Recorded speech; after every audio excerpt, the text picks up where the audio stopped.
സോണിയാഗാന്ധിയുടെ ആക്ഷേപങ്ങൾക്കെല്ലാം വെള്ളാപ്പള്ളിയുടെ കയ്യിൽ മറുപടിയുണ്ട്. സോണിയാജി അങ്ങനെ പറഞ്ഞ ഒരു തരം താന്ന വാക്കായി പോയി. ആരെങ്കിലും എഴുതി കൊടുത്തത് പറഞ്ഞു എങ്കിൽ അവരെ കൂട്ടുള്ള ഒരു ഉന്നത സ്ഥാനത്തിരിക്കുന്നവർ അങ്ങനെ ഒരു വാക്ക് പറയാൻ പറയും. SNDP നേതാവായ ആർ ശങ്കറിനെ മുഖ്യമന്ത്രിയാക്കിയത് കോൺഗ്രസ് ആണെന്ന കാര്യം എല്ലാവരും ഓർക്കണമെന്ന് സോണിയാഗാന്ധി പറഞ്ഞിരുന്നു. 70 മുഖ്യമന്ത്രിയാക്കിയെന്നാണ് സോണിയാജി പറഞ്ഞത്. 74 ഈ കോൺഗ്രസ്സുകാർ തന്നെയല്ലേ അദ്ദേഹം ഈ കൊന്നുകളഞ്ഞത്. എന്താ പറയാത്തത്?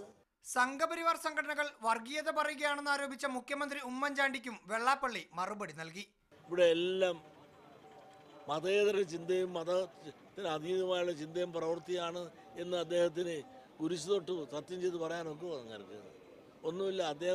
അദ്ദേഹം പ്രാർത്ഥിക്കുന്ന പള്ളിയിൽ ചെന്ന് നിന്നെങ്കിലും ഞാനും മതേതരമായിട്ടാണ് പ്രവർത്തിക്കുന്നത് എന്ന് പറയാൻ അദ്ദേഹത്തിന് സാധിക്കുമോ? ശിവഗിരി സമ്മേളനത്തിന് ക്ഷണമില്ലാതിരുന്ന വെള്ളാപ്പള്ളി മഠത്തിന് സമീപം SNDP ഒരുക്കിയ പന്തലിരുന്ന് തീർത്ഥാടകരെ കണ്ടു. റാഹിസ് റഷീദ്, മീഡിയ 1, തിരുവനന്തപുരം.